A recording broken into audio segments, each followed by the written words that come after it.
All right, it looks like we are now live. I'm going to give this a few minutes for people to start catching up, logging in, and writing questions. It looks like I already got one person writing welcome, so nice.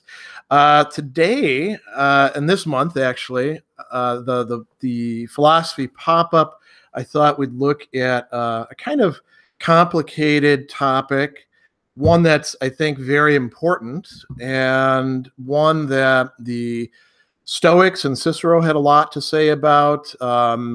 Two, giants in modern moral philosophy: Jeremy Bentham, father of utilitarianism; Immanuel Kant, one of the heavy hitters of deontology.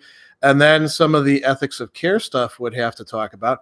And that is the relationship between justice, understood in whatever sense we want to construe it, and what we could call beneficence or kindness or generosity, something that is usually construed as going beyond justice. So what I think I'll do is I'll talk in the first part of this a bit about that, and a bit about the event that we've got coming up here in Milwaukee as well. Don't let me forget about that. And then I'll just start fielding questions. Hopefully most of them will be on point and have something to do with the topic. I'll take a few that don't if there's time for that. So this idea about justice and benevolence, or justice and kindness, why would they be in conflict with each other?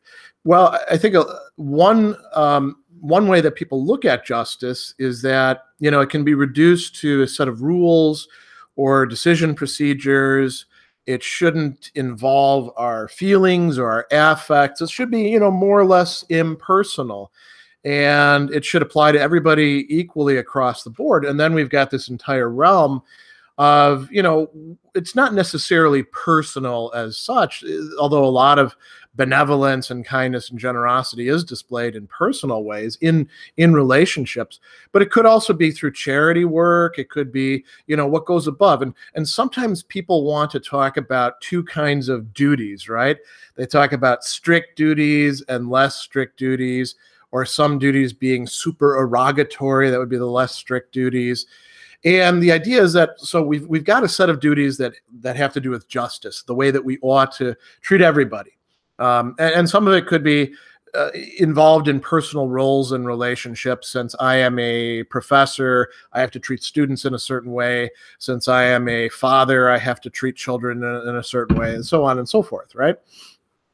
And then there's this entire, realm of extra stuff that makes life good, that we need. So, you don't want to say necessarily that the personal relationships that we have should be matters of justice. They could be something instead going beyond justice, right? And so let me start by talking about the Stoics. The Stoics thought that you could make that distinction, but actually treating other people well, and say saving their life in some cases, offering them water when they're thirsty. I mean, you actually might think about the various acts of mercy that Christianity talks about early on, and you would find Stoics doing the same thing and seeing that as falling under justice, because they had an expanded conception of justice. Cicero talks about this in On Duties, which is coming from Panaetius's discussions. And Cicero says justice actually has two sides. There's, what we can call justice in the strict sense, and that's what we name the virtue after, this social virtue. And then there's benevolence, or beneficence, or goodness to others, benignitas, right? Benevolencia, beneficencia, and love even fits in there as well. So for the Stoics, it wasn't quite so simple as just drawing a dividing line between these. These are all part of the virtue of justice. A person who's actually cultivated that virtue or trying to work in accordance with it would, in fact, be helping their fellow human being. And it could extend as far as all of humanity. The Stoics were cosmopolitans in that sense. So let me actually talk, before I jump into talking about other people as well, about an event that we have coming up here locally. I'm very excited about this. We're actually going to be getting some interesting press about this locally in the news and radio and things like that. So we have founded, and when I say we, I mean myself, Andy Shaka, and Craig Kinnair, have founded a chapter of SOPHIA, which is the Society of Philosophers in America, and it's an organization that's devoted to trying to do philosophy in a public way, sort of like what I'm doing here, right? You guys are all over the world. We're going to talk about an important set of topics. There's no, presumption that anybody's read the texts. We're having kind of an open discussion, although it's not as open as it could be because, I'm on the viewer, the end of the camera, and I've got the microphone here, and you guys write me. But what we do here with SOPHIA is we have local community conversations. And Milwaukee is a place where I think talking about the relationship between justice and kindness is pretty important. I think a lot of people, associate Milwaukee mostly with the Fonz and Happy Days.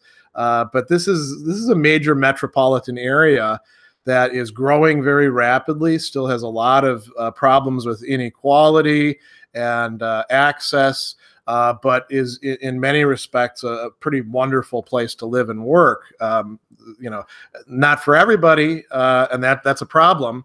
But in general, really exciting place to be. And so these issues are very important to get not just philosophers talking about. I mean, Marquette is over there, UWM is that way, and they do some outreach, but it's much more important to get everybody else discussing these issues. And so that's what SOPHIA is doing. So we started a chapter, St. Patrick's Day. Here, I'm pointing that way because that way is west, just about 4 or 5 blocks from here at the downtown library. We're going to be hosting this first discussion. And then we have events planned for August and November as well. The August event is to help teachers incorporate philosophy into their curricula, and high school teachers. And the November event will be for World Philosophy Day. So that's enough about that. Let me come back to this issue of justice and benevolence. So, Cicero actually gives us some guidelines for it. He one of the worries is, well, if we go beyond justice, just what we know we actually owe to other people, or, bonds of fidelity or things like that, aren't we going to be like at the mercy of everybody? How do you know who to give to? How much do you give of your resources, your time, your effort?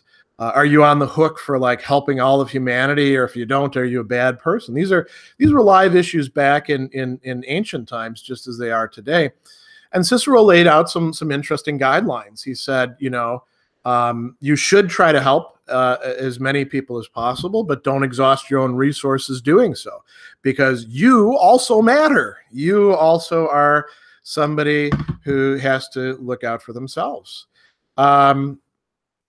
He also says that we should proportion, and this is where, say, the Stoic viewpoint would differ considerably from, some other viewpoints.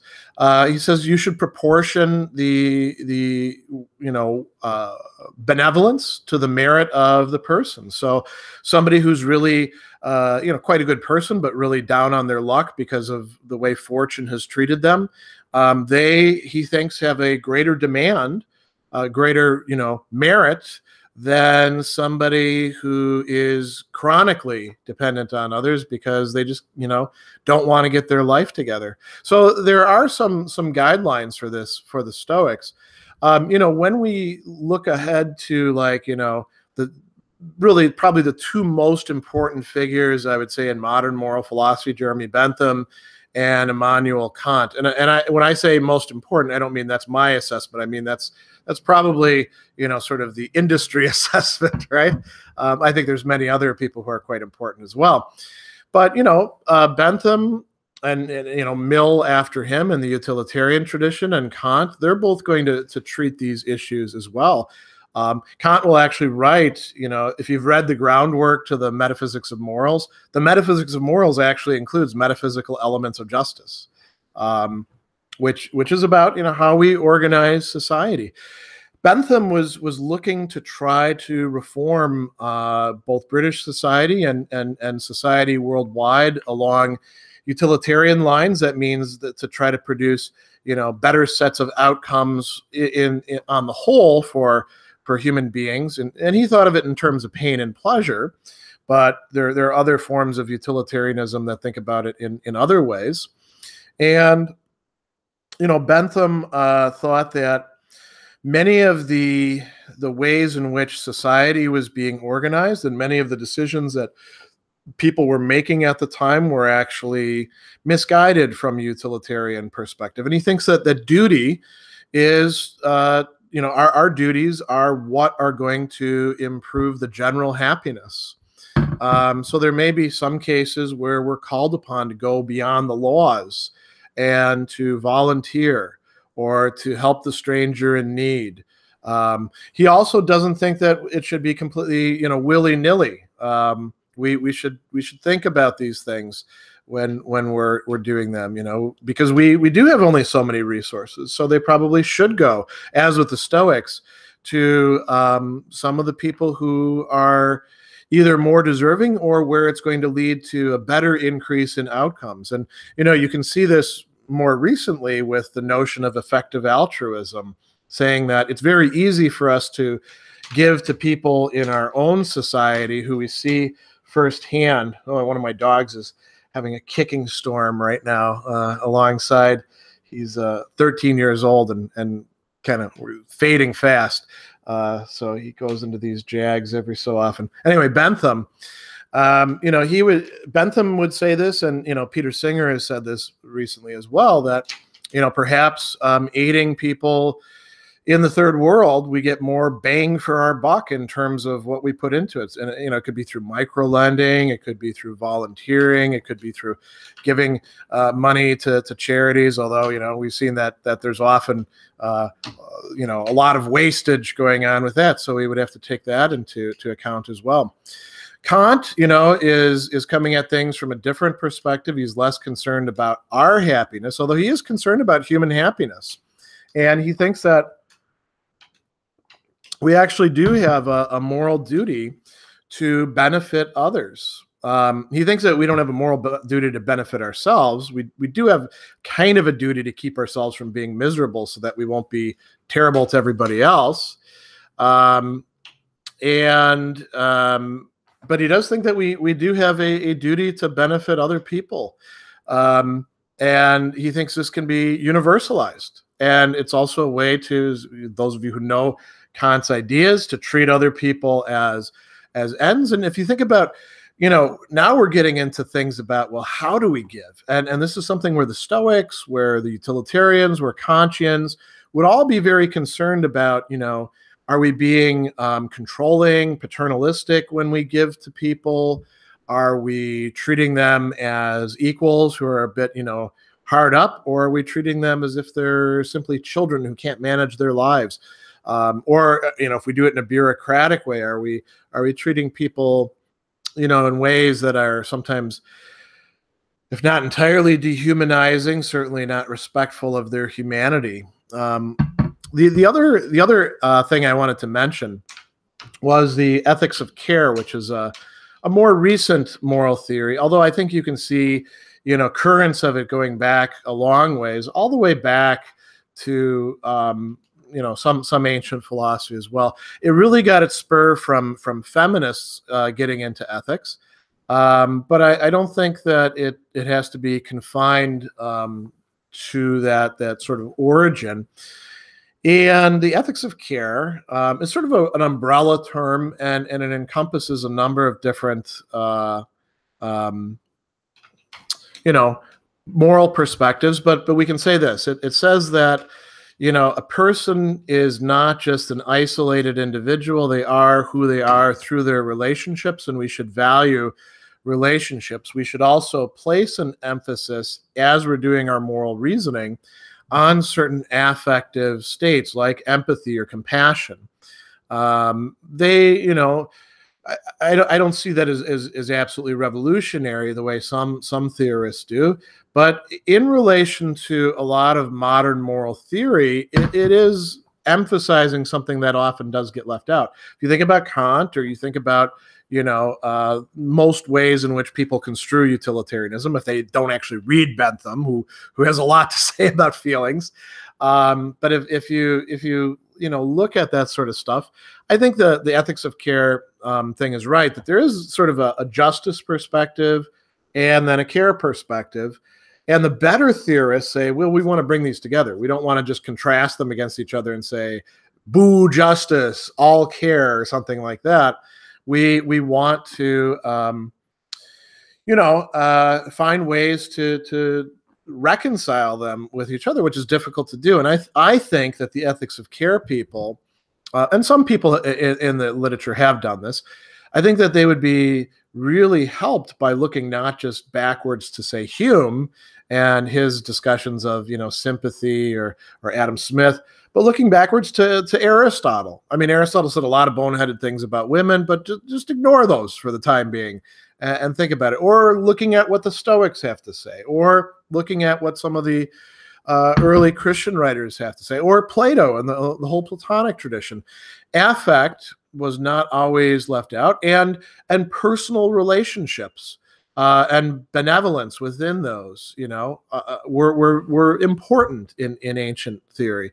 So I think that we bring these perspectives together. I'm an eclectic. I'm not a very doctrinaire person. I think we have to draw on multiple traditions. Let me take a look at some of the things people have been writing. And let's see what people have to say. I'm going to skip the question about the philosophical significance of the occult because it's not really germane here. If we have time, I could come back to it. So here's a good one from William. If you define kindness as willing the good of the other in a type of Platonic Aquinas sense, wouldn't justice and kindness be united? I mean, ideally, yes, but we can make a distinction between them. And people do make a distinction between them, right? You can do what is just without willing the good of the other. You can just be a great rule follower, and be all about social order, but not really care much about your neighbors.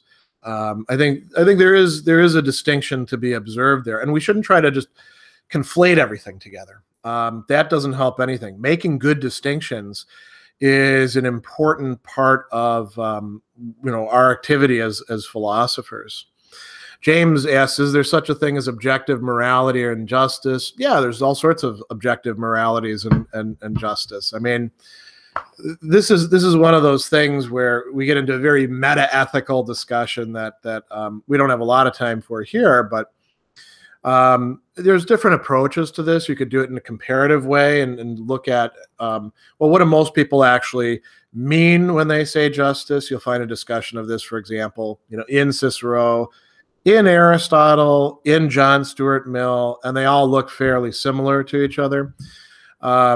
Objective, I mean, what is the contrast there to? Subjective. There's nothing wrong with being subjective. We are subjects after all, right? We do have first person perspectives on things. The question is whether something becomes wholly subjective or not. I think that's where we get into problems.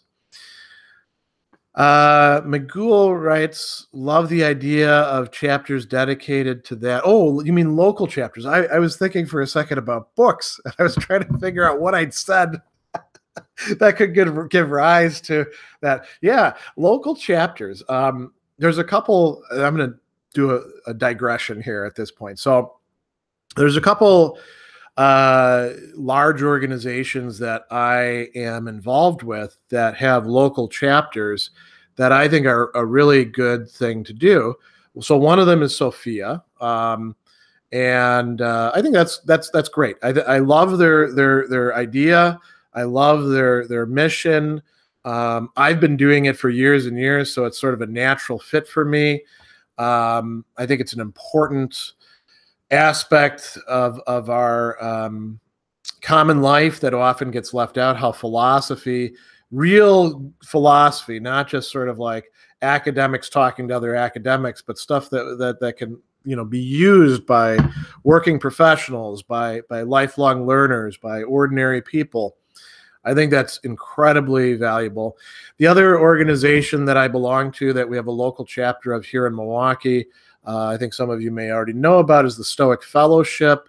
My wife Andy and I helped to organize that local chapter, but it's taking on a life of its own, and we hope eventually to pass on leadership to somebody else and have them do it, and then I can just show up and not have to be on point for meetings. But I think that's a great thing, and the larger Stoic Fellowship, very helpful, very supportive. I'd like to see stuff like that for other philosophical traditions as well, and I'd be happy to participate in them. And Milwaukee is a wonderful place for doing this sort of thing, I'll say as well. All right, Francis asks, what is the relationship between justice and peace? That's a good question. Somebody who's particularly good at discussing that is Augustine. He brings that up over and over again. If you think about what peace is, right? I think a lot of people think of peace as a mere cessation of hostilities. And genuine peace has to go beyond that. It has to involve what the medievals would call a concordia. There we go. Voluntatis, right? A harmony or concord, or at least getting along of will.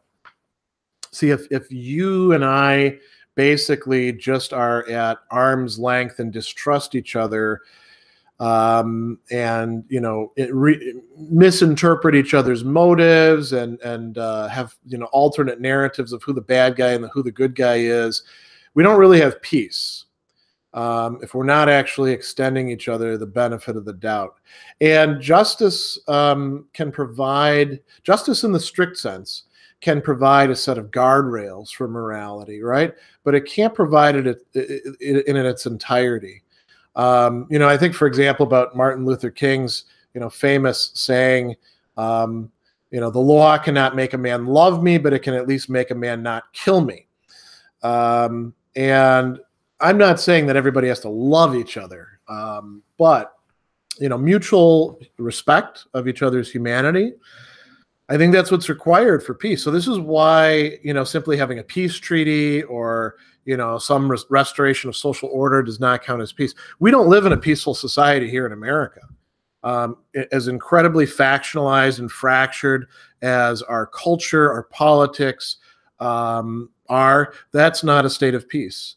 The very exploitative economic situation that we live in, also not a state of peace. And it would take a lot to actually work towards that. And justice is going to be at the center of that. I think a lot of times people have had to swallow all sorts of injustices, and they get pretty angry as a result, or despondent.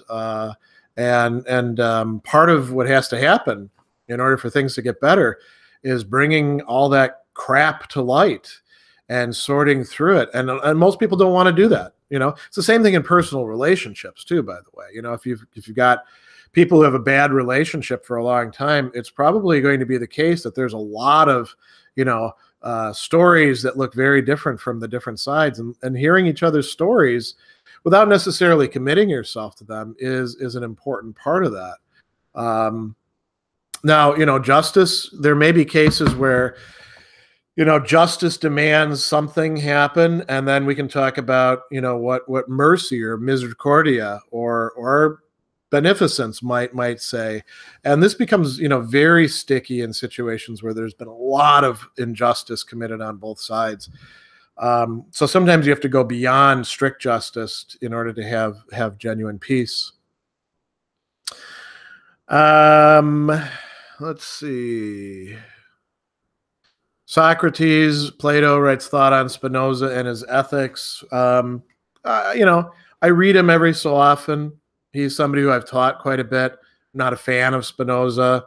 Don't have to be. People always get, worked up. Why not? Well, I'm not a fan of a lot of people.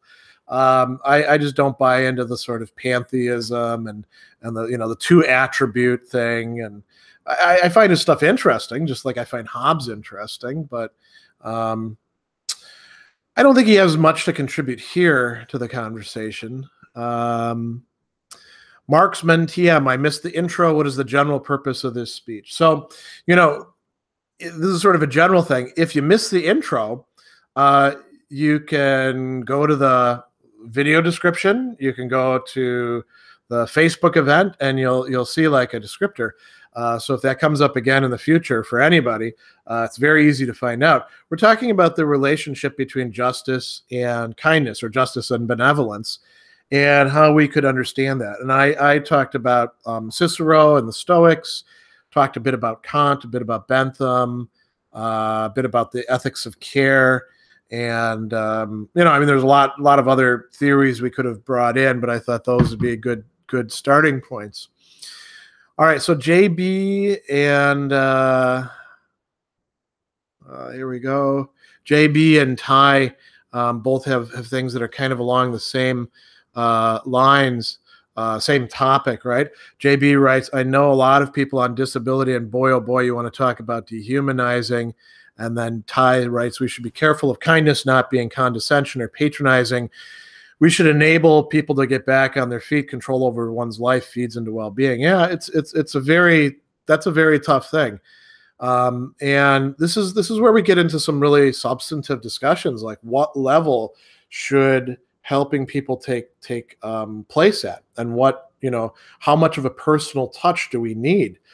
On the one hand, it's tempting to, try to do it solely through high-level governmental agencies, because then we've got, first of all, we've got taxes if we can appropriate them for those purposes, and we don't spend it just on military, craziness or other silly things. And I'm not saying the military is entirely silly. You guys know I'm a vet, but some of the stuff that you see when you're in the military really is quite wasteful and could be spent on many good things.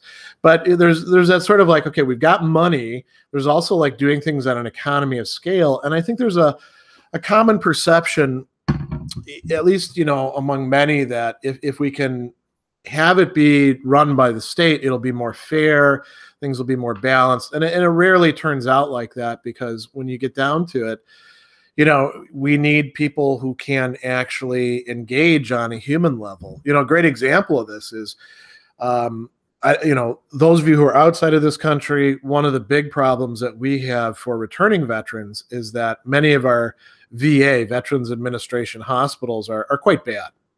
The one we have here in Milwaukee, very good. I know that in part because my father-in-law uses their services. My half-sister worked for them for a long time. And knowing these sorts of things on the ground is very important. But many of them are just terrible in how they dispense care, and they treat people, many of whom are disabled, very poorly, as if they're just sort of forms to fill out or numbers. And so that is a real problem. And now, Ty points out we should be careful of kindness not being condescension or patronizing. That's important as well. We do have to make distinctions. Like, a friend of mine who's now doing his just finished up his theology degree, and is going to be working on a philosophy PhD, but who's been a drug rehab counselor for years and years. Really brilliant guy. He's pointed out that with time you develop a frenetic capacity to tell like which junkies really do need the patronizing treatment, and which of them are at the point where now they can start doing more for themselves, and where if you treat them the same, you're going to screw up that person more. You're going to induce more sort of dependency and bitterness. And so this is a very important set of considerations. How do we train people to do that? It's really difficult. The Alquiora 44, isn't compassion a Stoic passion? So there we're getting into a bit of technical terms. So passions for Stoics are not a good thing, right? The passiones or perturbaciones, those are excessive movements within the mind or the soul. When it comes to compassion, well, that depends on what we mean by it. if we mean by it the feeling of pity, eleos in Greek, then yes, that's bad. But Epictetus says, sometimes that's less bad.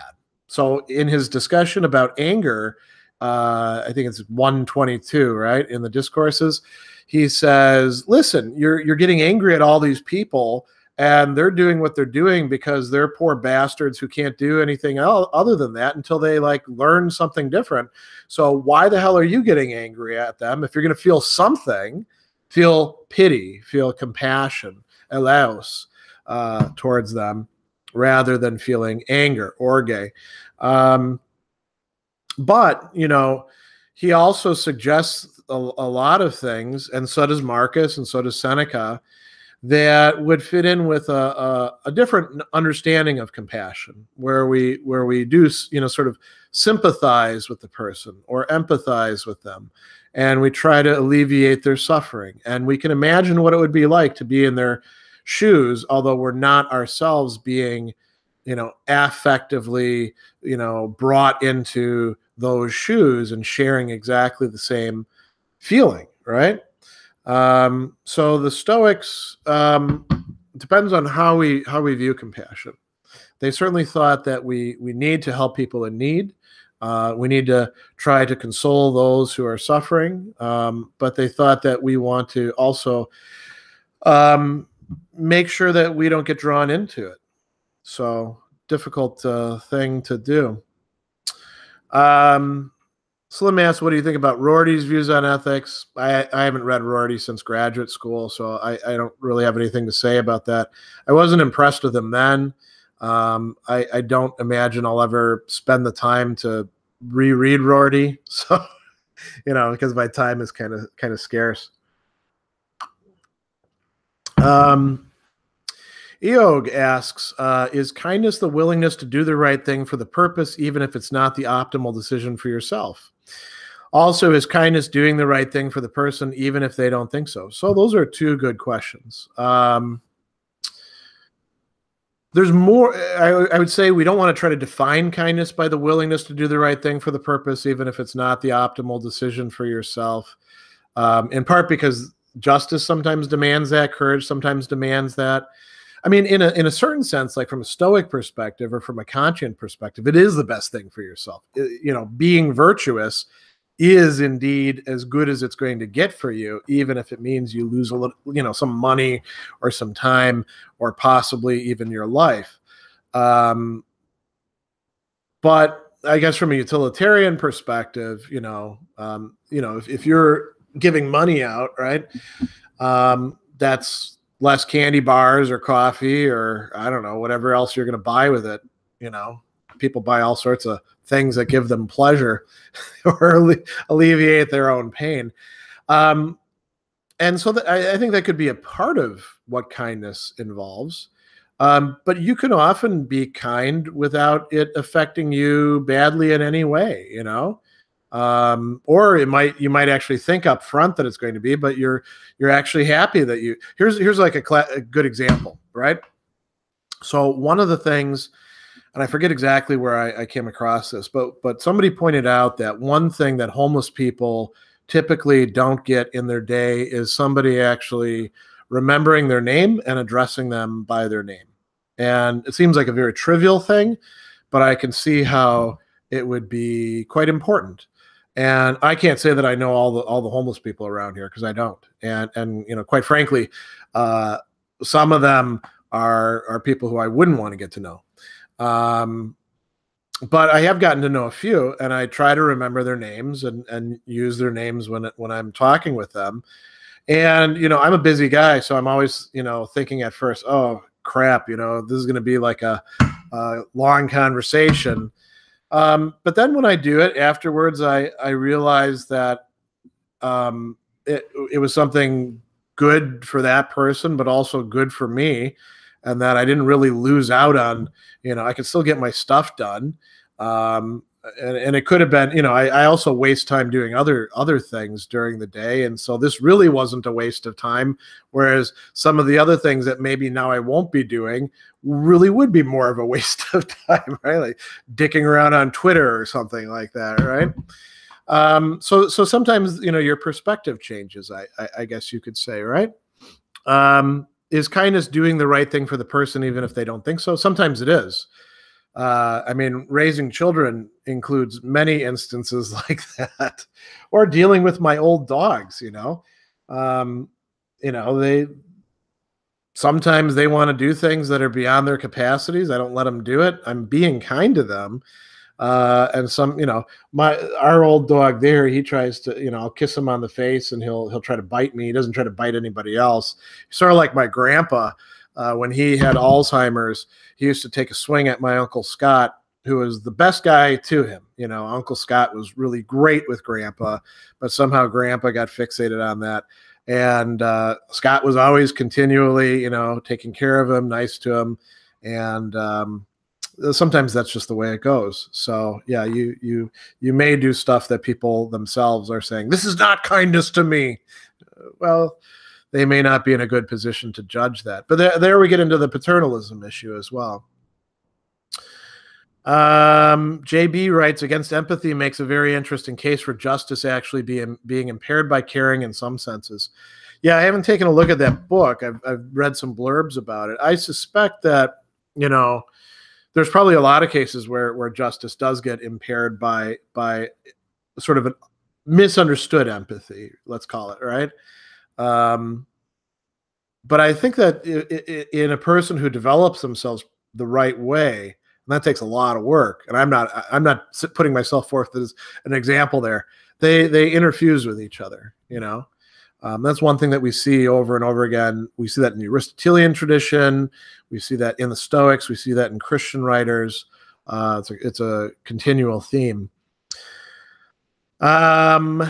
Swore the Sun. So how does one define kindness when one does not know what the motivations of one's action is? How do we draw the line between benevolence and self-serving action disguised as such? Well, I assume you do know the motivation for your own action. And if you don't, then, spend some time doing some introspection or dialogue with people and figure out what the motivation for your action is. I don't think that Kant is right in saying that, we can never be sure that there isn't some self-love at the bottom of it. I think he's being over dramatic in saying that. I know that there's plenty of people who lie to themselves, but that doesn't mean that we're all lying to ourselves, right? And it's also possible for you to share both of those at the same time, and them to be sort of warring within your breast, as the people would say in the old epics, right, about different feelings. But that doesn't have anything to do with how you define kindness. You can define kindness in a variety of ways. See what Cicero has to say about it. See what Bentham has to say about benevolence. If you're looking for definitions, I'm not saying you have to drink the Kool-Aid. I am now a utilitarian of the Benthamite sort or anything like that. But we try these concepts on to see how they work. So you want to actually go out there and get yourself a stock of them and start trying to apply them. Lyndon has a great question here. Is it possible to compel kindness, or does kindness need to be self-generated? If we're understanding kindness as involving sort of the affective disposition, no, you can't really compel it. What you can do is you can compel the behavior that goes along with it, and you can also include a little mini lecture about not being a jerk because of whatever reason you're going to give. And we have to do this with kids a lot, right? And we have to do this with adults who are kind of jerks as well. And I know from personal experience, because I've been on both sides of that myself, right? Because I've been a jerk plenty of times in my life. But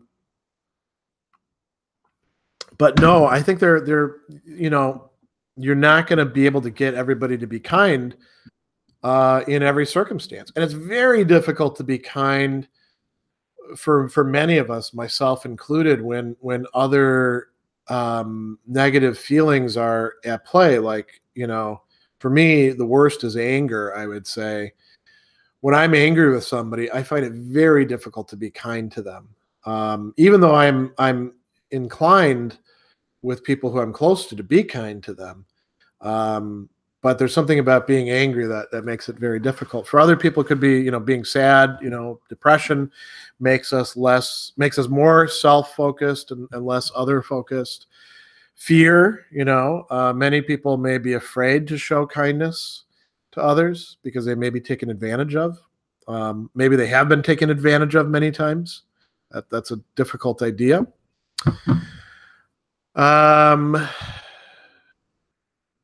Envy too. That's a tough one. Yeah. All right. Let's go on. Paratozen. In Japan, there is the idea of tatamai. It's the behavior and opinion one displays in public to foster ease of relationships. In the spirit of weekend, does alcohol play a similar role? Well, I don't think alcohol plays a similar role because alcohol tends to, you drink enough of it and your true feelings will usually come out. So, if you don't like somebody and you've been making nice with them, and then you have a six-pack, maybe you'll actually tell them what you really think. So I don't think those are actually connected in that case. Reed asks, have I read Hannah Arendt's book on the trial of Eichmann? Yes, and I actually mentioned it in my talk on Arendt last year that you can find the video for. I'm actually a big fan of Arendt. I like her quite a lot. Even when I disagree with her, I find what she has to say quite interesting and worth checking out. I'm going to be doing a talk on her locally here for a senior group, which I will not be filming at their request. But she's somebody who I like quite a bit. Lyndon has another question. What do you think, if any, is an argument for a role in emotion and moral reasoning and action rather than opposing emotion? Well, there's a couple good arguments to be made. One, and so here I will bring in Spinoza, right? Although Spinoza is not saying anything that Anselm isn't saying, or quite a few other people aren't saying as well. And that is that you can't simply oppose an emotion with reason. You need to oppose an affect with another affect. So if you want to, try to keep your anger from screwing things up, then maybe you bring in the love that you feel for the person, or sadness at what's happening to the relationship or something like that. And you're in effect changing the affective focus. And this may require a good bit of, discipline and exercise of the will, may involve even doing some bodily things. Quite an interesting idea there. I mean, the other thing to say too is that, in classic virtue ethics, whether we're talking about, Platonic, Aristotelian, Stoic to some extent, Epicurean, you want to be a well-integrated person, and you want to have integrated the affective side of yourself with the rational side, and the affective side should help to sort of guide you the right way. It's what Aristotle talks about in terms of so he talks about the proiresis, the core of who you are, your sort of locus of choices and things like that, as being on the one hand, mind infused with affectivity, nous orectique, or as being affect or desire infused with intellect or reasoning, orexis dianoetike. Title of my blog, right? Orexis dianoetike. That's why I chose that. So I think that's another thing that you can say. And then you might also say that, certain emotional states are, and Aristotle says this, and we can go all the way up to ethics of care with this, are something like signs of good character or are needed for moral reasoning in the proper sense. By the way, the people who bring up, Hume's, reason could only be the slave of the passions. That's what he was actually driving at with that. You should have the right passions so that you can reason properly. He never stopped reasoning, right? But you want to have the passions involved in ethics. So I think those are, three different standpoints we could use for thinking about emotion and moral reasoning.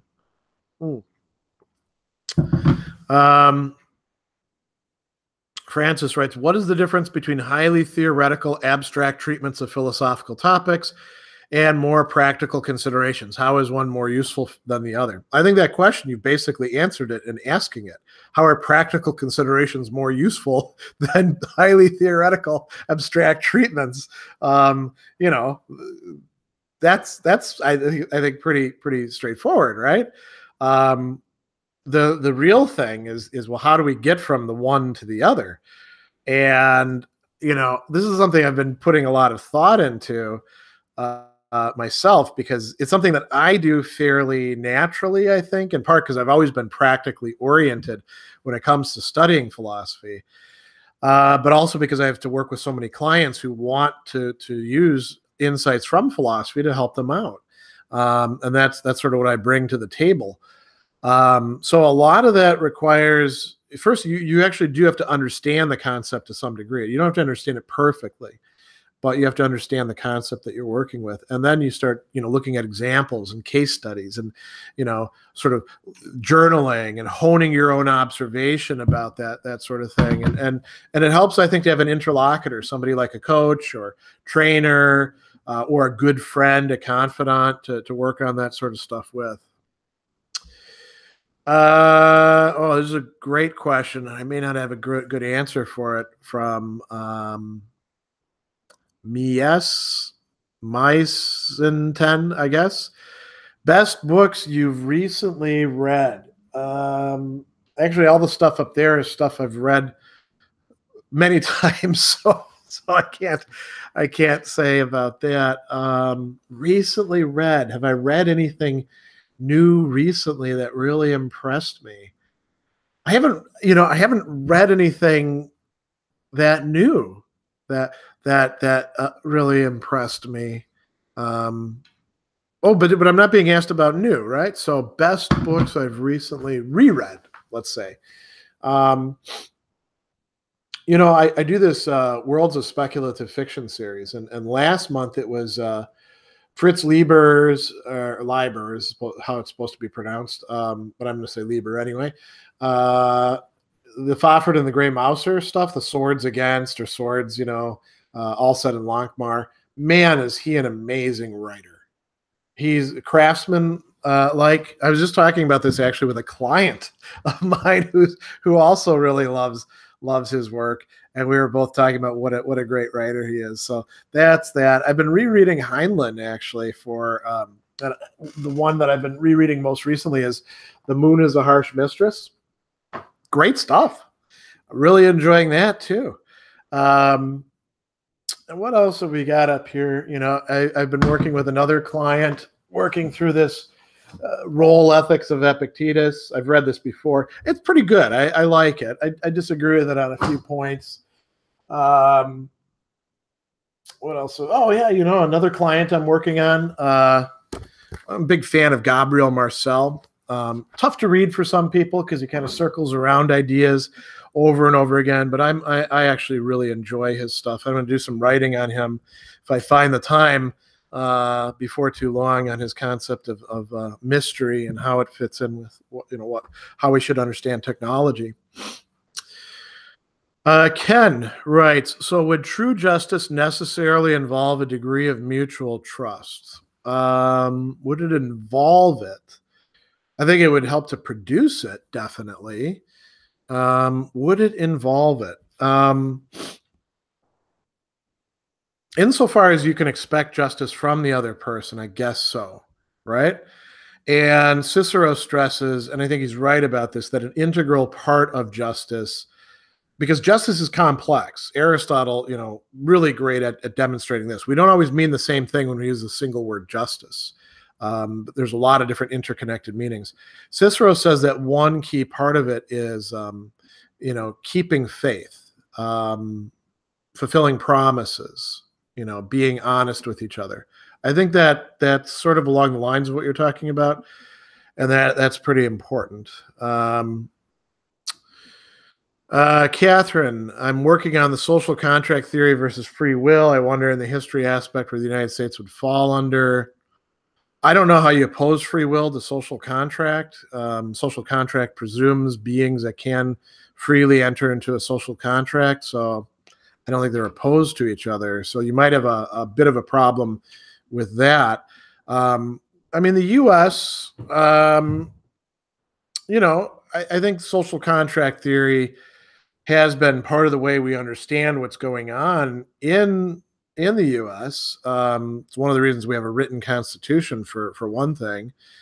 John Locke actually played an important role in a lot of early thinking about this, and he's a social contract theorist. But does the social contract really describe well how things work in terms of justice in the United States?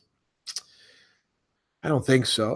Ideologically, yes, we're like, that person violated the norms, do whatever we have to them. But that's not really the way things work when we get down to the mechanics of it. Here's a great one from Lyndon. Have philosophers ever talked about how to reach people who are ostensibly unwilling or uninclined to engage via argument, debate, exploration, dialogue, dialectic?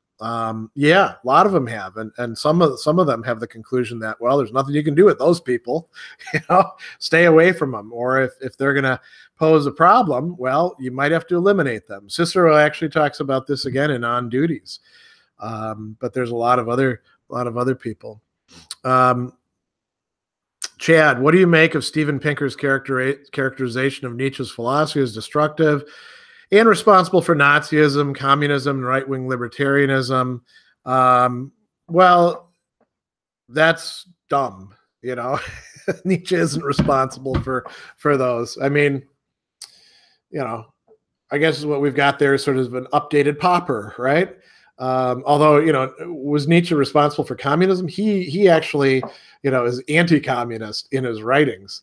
But no, here there's two things to say. One is that if you actually read Nietzsche's writings, you cannot buy into those three isms, because Nietzsche himself is saying what a dummy you are. Nietzsche hated anti-Semites, which is at the core of Nazism, hated communists, hated the socialists. And I think current right-wing libertarianism, Nietzsche would look at those people and say, wow, you are a bunch of like dud conformists. So there's that, right? So there's the conflicts with what Nietzsche's actually saying. And then you could say, well, maybe Nietzsche was too careless in what he wrote, and it led to those through misunderstandings. And you can say, at what point is he responsible for those misunderstandings? Is Marx responsible for Mao? I don't think so. Is Nietzsche responsible for pick whoever else you like? I don't think so.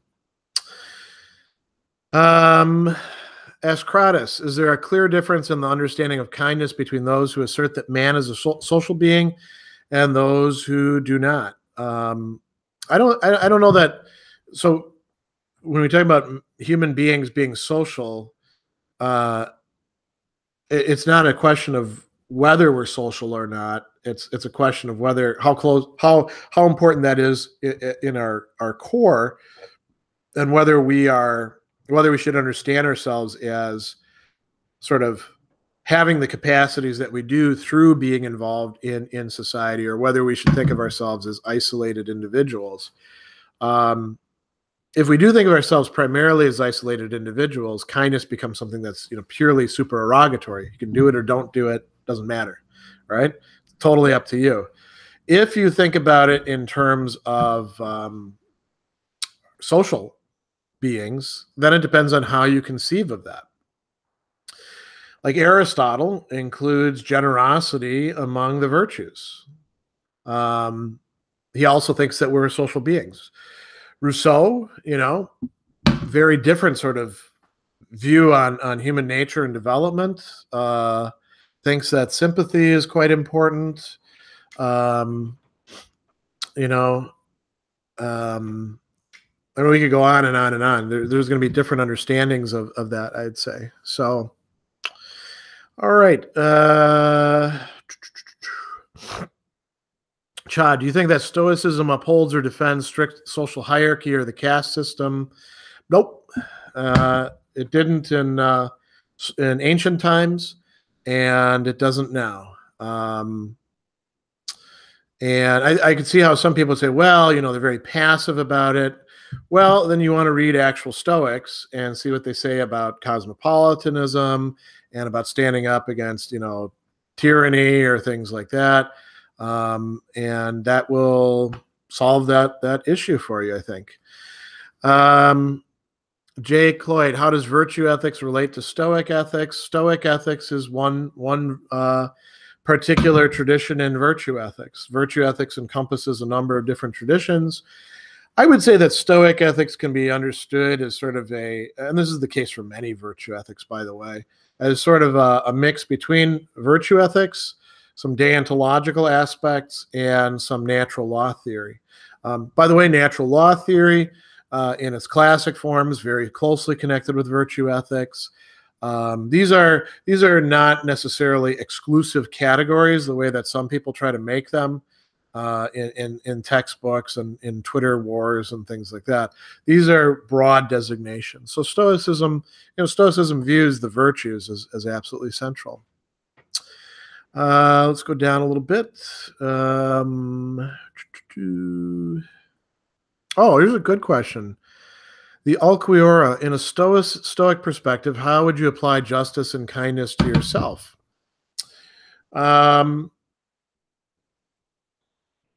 Well, you need to stick up for yourself, right? That's another misunderstanding when it comes to Stoicism. People are like, well, the Stoic will just say,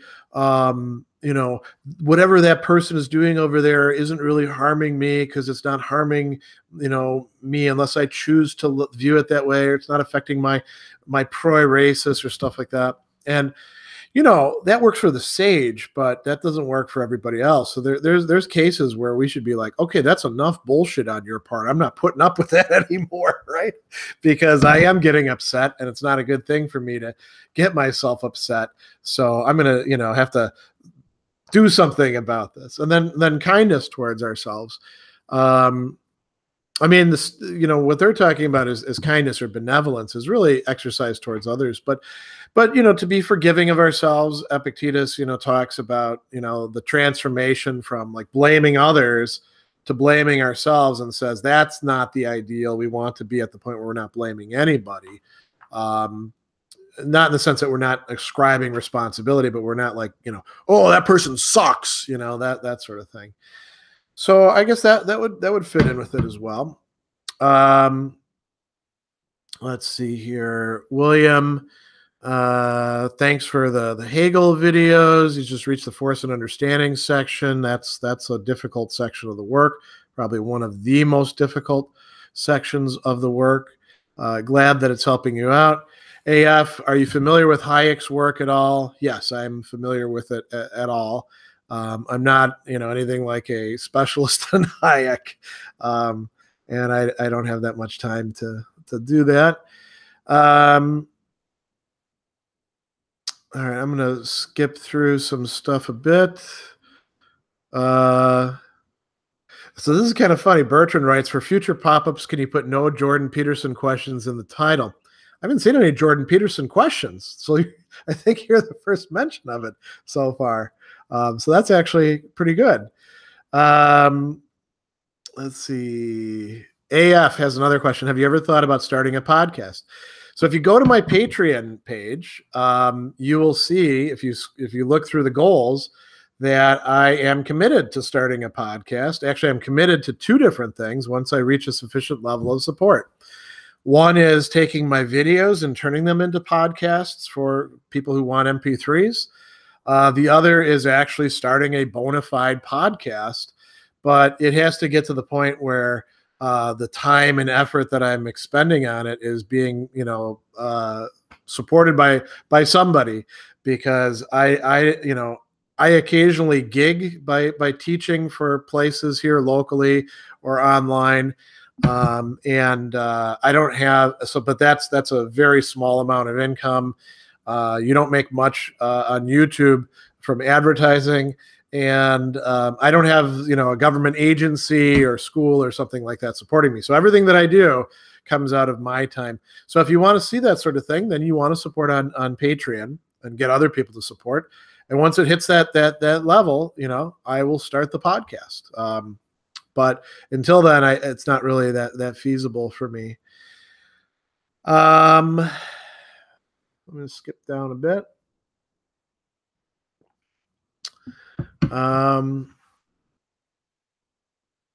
Cha's got a follow-up. Somebody I argued with said that Stoicism defined goodness in reference to an individual's place in the social hierarchy. So they said that, for example, a slave could only ever be a good slave. What do you make of this? Well, your interlocutor doesn't know what the hell they're talking about. So it's a non-starter, because they got Stoicism wrong to begin with. So there's not much to say in response, because, it's sort of like beginning with an argument where the premises are all wrong. You're like, well, that's an unsound argument. Case closed. Try again, right? So I would just go back to them and say, let's read some Stoic text. Let's see what the Stoics actually say about this. Or maybe ask them, where did you get your idea of Stoicism from? Was it from reading some secondary source, or maybe a blog post or something like that? So yeah. One Matt Dinger, I think. Do you think there's such a thing as human nature, as in a baseline for what a human is or ought to be, and Stoicism gives tools and methods to achieve that state? So yeah, I think there is a human nature. I don't think it's a baseline. I think it's actually a set of capacities that require an awful lot to develop, that we can have some general things that we say about it, but it's more complex than Aristotle thought it was, or the Stoics thought it was, and we need to combine resources from moral philosophy, from certain religious traditions, trying to secularize them to some degree, from psychotherapeutic concepts, and from other areas, in order to form a much better composite picture. And even other theorists, like think about Johann Huizinga's discussion of play for human beings, and how that is at the essence of human nature as well. So human nature is not something simple. It's not a baseline. It's a set of capacities, oftentimes never fully realized. But we are the most interesting and complex beings that we've discovered so far. By the way, I don't preclude saying that other beings that are not biologically human might not be human in that respect as well, or at least semi-human, and able to partake in what it is that, say, rationality involves. Does Stoicism provide us with tools for that? Yeah, it does. So does Aristotelianism. So does the Platonic tradition. So do a lot of things. That's why I'm an eclectic. I would say that I draw, very heavily on the Stoic tradition. I draw very heavily on the Aristotelian tradition. I also draw very heavily on the existentialists, and then everything else is kind of a smattering of different things. But I use that to make sense out of human nature. Let's see. An ordered whole. Can you tell us a story about your bookcase? Yeah, I can tell you a story, but we may be understanding. Can you tell me a story a little bit differently? So my son, who is now just going to be 11 soon, at Christmas time, I had him help me put up several more bookcases, and I also had him help me bring. We originally had the bookcases in our spare bedroom where the kids stay when they're here with us. and we decided to move them all up into the master bedroom. And so he helped me with that project. We had to get like a shopping cart from down below. People, use that to bring groceries in. We just loaded it up with books. I hoofed the bookcases that were already put together up myself. They're all Billy bookcases from IKEA. And we did the work together, and him helping me put together the bookcase, I was very happy to do that, because he doesn't get a lot of that sort of thing at home, unfortunately, and I don't know how he's getting it at school. So it's important to have that kind of father-son bonding stuff over things. Right? That's important for human development, right? So there's a story. I'm going to go a little bit long. We're already at 5 after, but I'll go a bit long on this. Moreover, my thinking recently has been clouded by deterministic thinking because I find it logical. What work do you recommend to get me out of that pothole? If I had to pick one thing, I would say take William James's what is it called now? I just had it in my mind. Damn it. The Will to Believe, I think it is. A short essay. Good little work, and it touches on free will to some degree, and it also touches on the consequences of our beliefs. If you think that determinism is right, you probably won't seek out much to disconfirm that, right? So you can actually make an effort to seek out something other than that, and then you can ask yourself, did you make that effort deterministically or from free will? I would also recommend like Cicero's On Fate, but that's a difficult work and it's fragmentary, but it's good to take a look at. It's very short, and it's did I ever do a video on it? I should do a video on that. That's a good work. The Alquira 44, what type of man do you think Epictetus was back in the day? If he was alive today, what would he be like? I'm sure very different than he was back then if he were alive today. What kind of man was he?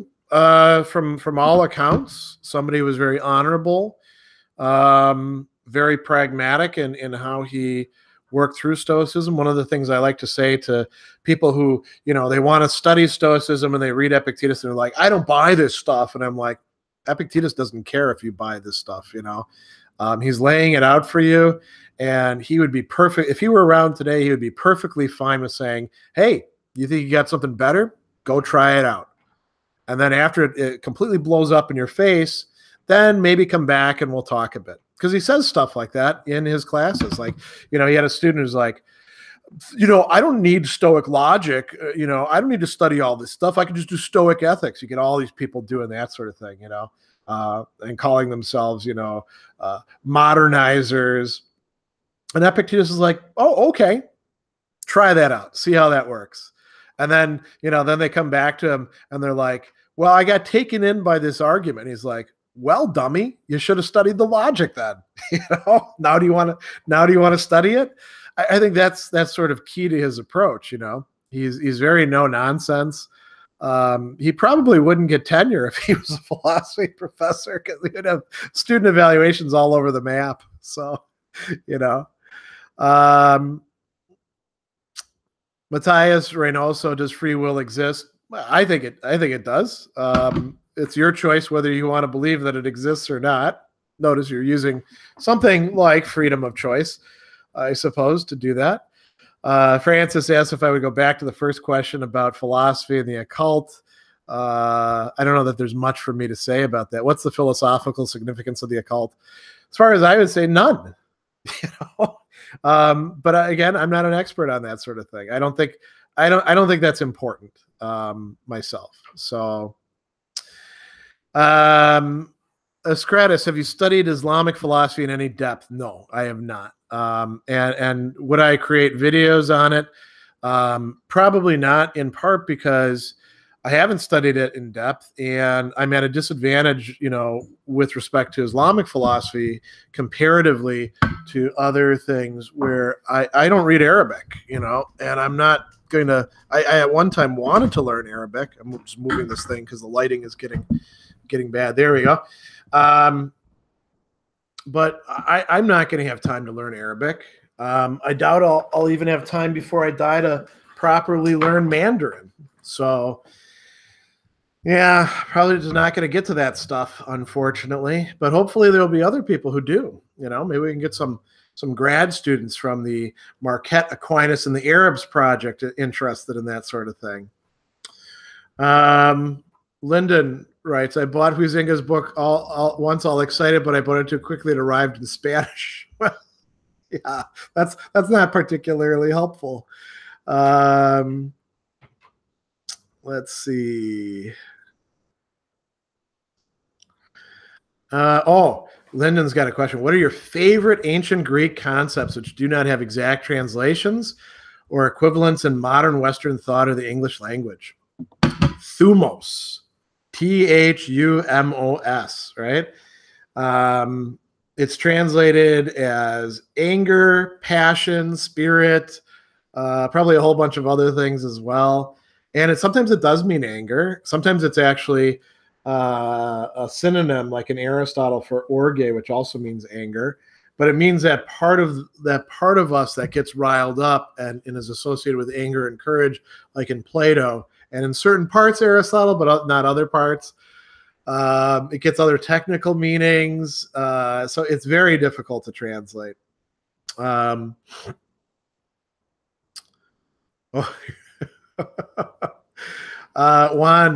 I'm actually laughing at an ordered holes one that I'm going to answer in a minute. But Juan writes, how was your experience as a philosophy undergrad?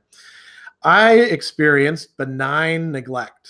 My undergraduate teachers were convinced that, and this is back in the early 90s, that philosophy had basically, sort of run into dead ends. There was analytic philosophy, but it was kind of dying out. And then there's existentialism. Then there's process philosophy. That's all they knew, And they had us, study some things in the history of philosophy, but none of them were even remotely interested in it.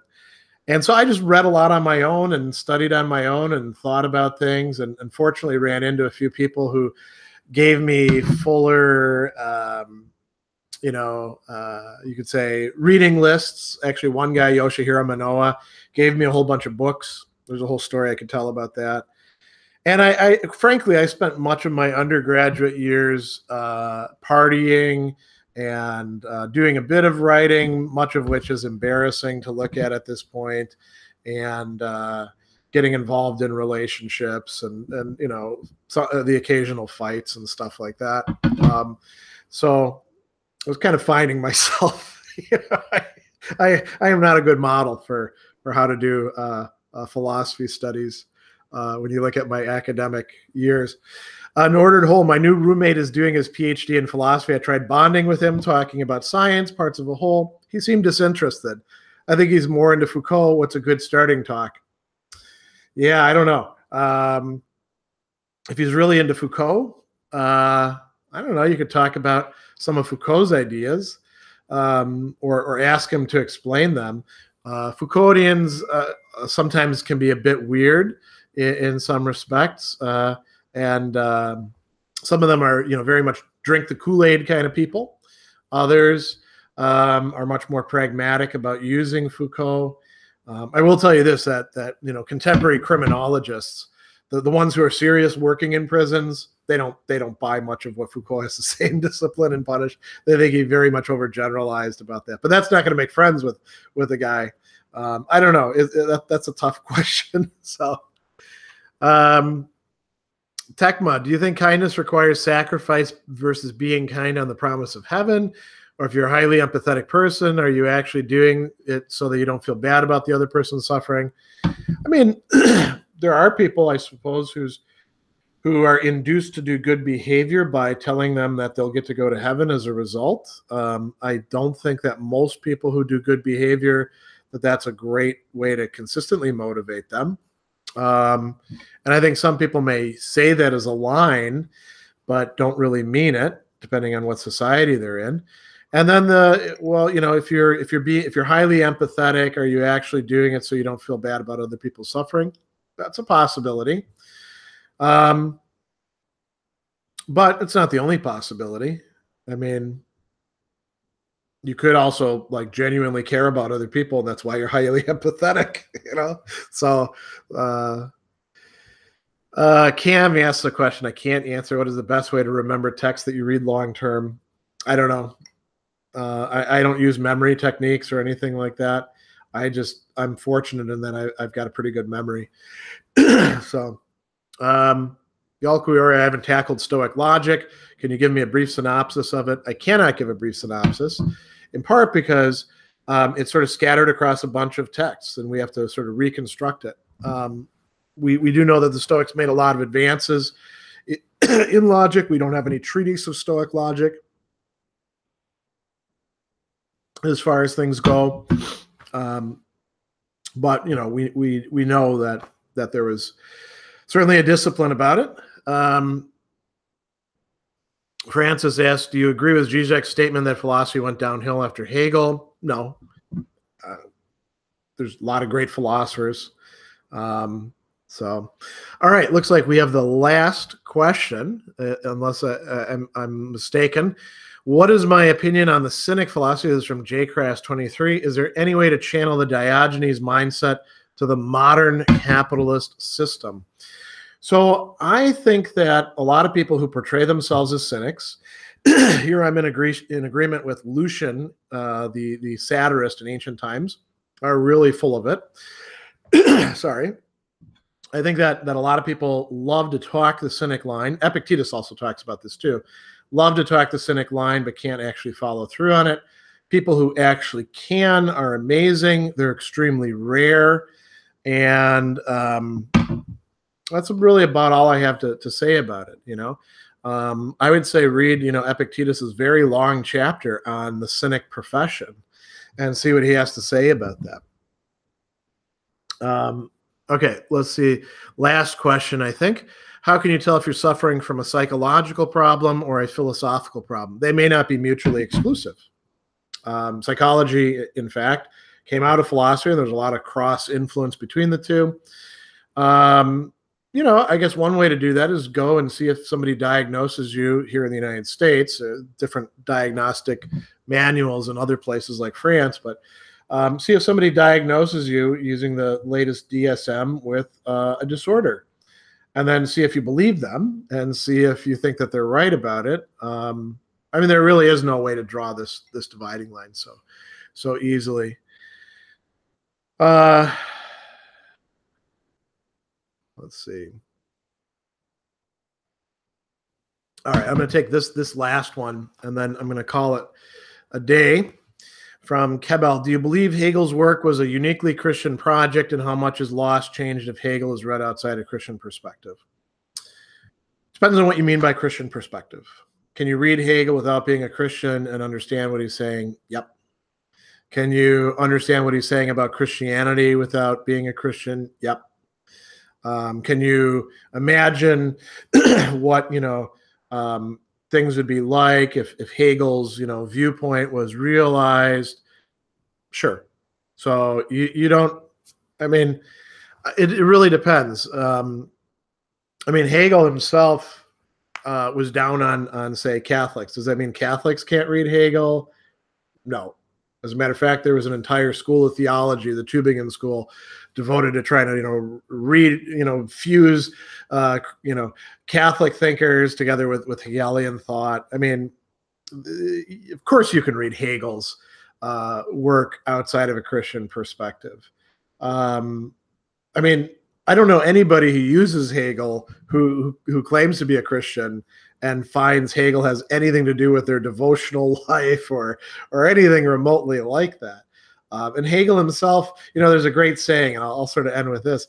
Hegel maintained that he was an Orthodox Lutheran, and somebody, I think it was Stanley Rosen, in his commentary on Hegel, said, if Hegel indeed was a Christian, he was in a church of one, meaning he's the only member of that particular church.